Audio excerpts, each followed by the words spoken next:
team reached a hospital in the city, and what they saw alarmed them. This is what they said. Hospital staff told the team that patients were dying because of a lack of oxygen. Electricity is also a problem. The Red Cross team delivered 400 litres of fuel for the hospital's generator and also brought enough surgical material to treat 200 people.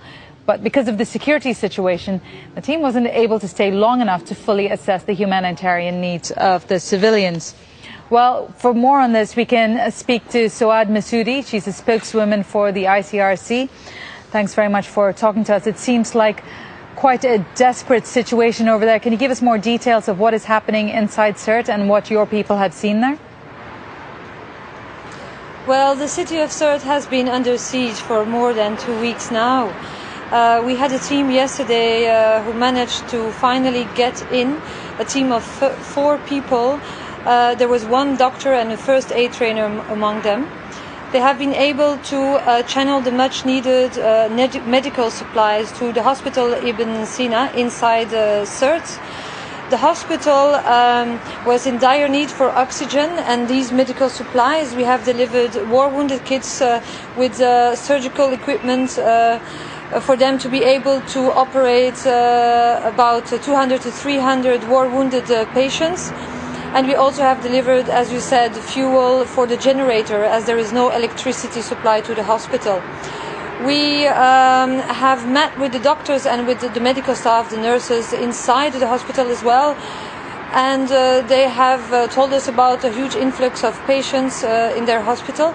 But unfortunately, because of the ongoing fighting while our team was inside the hospital, they have not been able to do the tour of the wards. So we have not been able to see how many war wounded there were and how many civilians inside the hospital. After visiting the hospital, our team has also met with representatives of the civil society who relayed their need, their severe need for food supplies and for hygiene items to come in and drinking water. Can you give us an idea of the status of civilians? Many of them have been told that they've been given a deadline to leave the city of Sirte now. Does the Red Cross, or is the Red Cross involved in any way in the helping of evacuating them or in assessing who these civilians are who are leaving the city and where they're going to? Well, while our team was accessing Sirte, they have seen people leaving the city. So a lot of people were able to leave yesterday, joining the other displaced people, IDPs, around Sirte.